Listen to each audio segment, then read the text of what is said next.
Sir, ನನ್ನ ಹೆಸರು ಚರಣ್ ಅಂತ MA ಇನ್ ಇಂಗ್ಲೀಷ್ ಮಾಡ್ತಾ ಇರೋದು. ತಾವು ಸಾಂಸ್ಕೃತಿಕ ರಾಜಕಾರಣದ ಬಗ್ಗೆ ಮಾತಾಡ್ತಿದ್ರಿ ಸರ್. ಸೊ ಇವತ್ತು ನಾನು ಗಮನಿಸಿದ ಹೇಳೋದಾದರೆ ಶೂದ್ರ ಸಮುದಾಯ ಇದೆಯಲ್ಲ ಸರ್, ಅಲ್ಲಿ ಬಹುತ್ವ ಇದೆ ಮತ್ತು ಸಾಮರಸ್ಯಗಳು ಜೊತೆಗೆ ಜಾತಿಯ ಸಂಕುಚಿತತೆ ಅನ್ನೋದು ಇದೆ, ಲಿಂಗಭೇದ ಅನ್ನೋವಂಥದ್ದು ಕೂಡ ಇದೆ.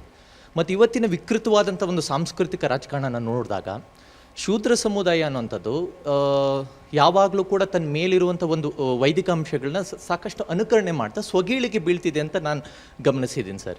ಸೊ ಅದಕ್ಕೋಸ್ಕರ ಆದರೆ ಈಗ ಶೂದ್ರ ಸಮುದಾಯಕ್ಕೂ ಮತ್ತು ಈ ಬೌದ್ಧ ಧರ್ಮ ಮತ್ತು ಬೌದ್ಧ ಧಮ್ಮ ಮತ್ತು ಅಂಬೇಡ್ಕರ್ ಅವರ ಮೌಲ್ಯಗಳೇನಿದೆ ಸರ್, ಇದ್ರ ಜೊತೆ ಒಂದು ಒಡನಾಟನ ಏರ್ಪಡಿಸೋದು ಹೇಗೆ ಮತ್ತು ಅದನ್ನು ಅಂತರ್ಗತ ಮಾಡಿಸೋದು ಹೇಗೆ ಅಂತ ಶೂದ್ರ ಸಮುದಾಯದಲ್ಲಿ ಸರ್? ಅದೇ ಇದ್ರ ಪ್ರಯತ್ನ.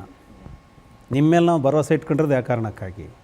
ಯಾಕೆ ಅಂತಂದರೆ ಈಗ ನೋಡಿ, ಯೋಚನೆ ಮಾಡಿ, ಒಬ್ಬ ಮನುಷ್ಯನನ್ನು ಓದಿಸಲಿಕ್ಕೂ ಬಿಡೋದಿಲ್ಲ, ಮೆಟ್ಲತ್ಸೋದಕ್ಕೆ ಬಿಡೋದಿಲ್ಲ, ಸಾರ್ವಜನಿಕ ಕೆರೆ ನೀರು ಕುಡಿಯೋದಕ್ಕೆ ಬಿಡೋದಿಲ್ಲ ಅಂತ ಹೇಳ್ಕೊಂಡೇ ತುಳ್ಕೊಂಡು ಬಂದಿರೋ ಶತಮಾನಗಳ ಚರಿತ್ರೆ ದೇಶದೊಳಗಡೆಗೆ ಒಬ್ಬ ಮನುಷ್ಯ ಹಂಗೆ ಮಾಡಿದ್ದಾದರೆ ಅವನನ್ನೆಲ್ಲ ಓದ್ಕೊಂಡು ಇಲ್ಲಿ ಎಲ್ಲ ಬಿಟ್ಬಿಡೋಣ, ಇಲ್ಲಿ ಕೂತಿರೋ ನೀವು 15 ಜನ ಎಷ್ಟು ಕ್ರಾಂತಿ ಮಾಡ್ಬೋದಲ್ಲ?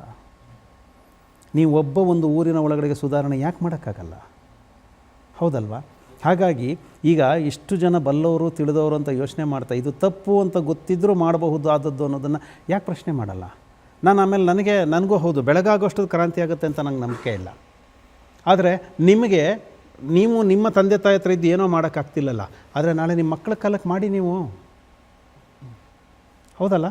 ನನ್ನ ಮಕ್ಕಳಿಗೊಂದು ಒಂದು ಸರ್ವ ಸಮಾನತೆ ಸ್ವಾತಂತ್ರ್ಯನ ಸೃಷ್ಟಿ ಮಾಡಿಬಿಡೋಣ, ಬಿಡಿ ನಾವು ಅದೆಲ್ಲರ ಜೊತೆಗೆ ಬೆಳೆಯುವಂಥದ್ದು ಮಾಡಲಿ. ಈಗ ನಮ್ಮ ಕುವೆಂಪು ಅವರು ವಿಶ್ವಮಾನವತೆಯ ಬಗ್ಗೆ ಮಾತನಾಡಿದಾಗ ಪ್ರಭುಶಂಕರ್ ಅವ್ರನ್ನ ಪ್ರಶ್ನೆ ಕೇಳ್ತಾರೆ, ಗುರುಗಳೇ ಇದು 500 ವರ್ಷಕ್ಕೆ ಸಾಧ್ಯ ಆಗುತ್ತಾ ಅಂತ. ವಿಶ್ವಮಾನವತೆ ಅದು ಕುವೆಂಪು ಎಷ್ಟು ಚಂದ ಉತ್ತರ ಕೊಡ್ತಾರೆ ಅಂದರೆ 501 ವರ್ಷಕ್ಕೆ ಸಾಧ್ಯ ಆಗಲಿ ಬಿಡಿ ಅಂತಾರೆ. ಈ ನೆಲದೊಳಗೆ ದಾರ್ಶನಿಕರಲ್ಲಿ ನಡ್ಕೊಂಡೋಗಿದ್ದು ಯಾವ ಕಾರಣಕ್ಕಾಗಿ? ಬುದ್ಧ ಯಾಕೆ ಹಂಗೆ ಮಾಡಿದರು? ಬಾಬಾ ಸಾಹೇಬ್ರು ಯಾಕೆ ಹಂಗೆ ಮಾಡಿದರು? ಅವ್ರು ಹೇಳಿದ್ರಲ್ಲ, ನೀವು ಸಾಧ್ಯವ್ರು ಎಳ್ಕೊಂಡೋಗಿಲ್ದಾರೆ ಬಿಡಿ ಅಂತ ಯಾಕೆ ಹೇಳ್ತಿದ್ದಾರೆ? ಆಶಾವಾದಕ್ಕೆ ಬೆಲೆ ಇದೆ ಸ್ನೇಹಿತರೆ. ಆದರೆ ಆಶಾವಾದಕ್ಕೆ ಬೆಲೆ ಇರೋದು ಯಾವಾಗ ಅಂದರೆ ನಿಮ್ಮಂಥವ್ರು ಮಾತಾಡಬೇಕು, ನಿಮ್ಮಂಥವ್ರು ಮುಂದಕ್ಕೆ ಬರಬೇಕು. ಈಗ ವಿವೇಕಾನಂದರು ಕೇಳಿದ್ರಲ್ಲ, 50 ಜನ ಬಲಿಷ್ಠ ಯುವಕರನ್ನು ಕೊಡಿ. ನಾನು ಈ ಬಲಿಷ್ಠ ಯುವಕರು ಅಂದರೆ ಅವ್ರು ಕೇಳ್ತಿರೋದು ಏನು, ಇದು 6 ಪ್ಯಾಕ್ ಮನುಷ್ಯನನ್ನು ಅಲ್ಲ, ಬೌದ್ಧಿಕವಾಗಿ ಮಾನಸಿಕವಾಗಿ ಗಟ್ಟಿ ಇರುವ ನಿಮ್ಮಂಥ ಮನಸ್ಥಿತಿಗಳನ್ನು ಕೊಟ್ಟರೆ ಬೇಕಾದಷ್ಟಲ್ಲ. ನೀವು ಹೌದು ಅನ್ರಿ ಇಲ್ಲ ಅನ್ರಿ, ಇವತ್ತು ನೀವು 15 ಜನ ಯಾರು ಬಂದಿದ್ದೀರೋ ನಿಮ್ಮಲ್ಲಿ ಬಹಳಷ್ಟು ಪ್ರಶ್ನೆಗಳಿಗೆ ಉತ್ತರ ಸಿಕ್ಕಿರುತ್ತೆ.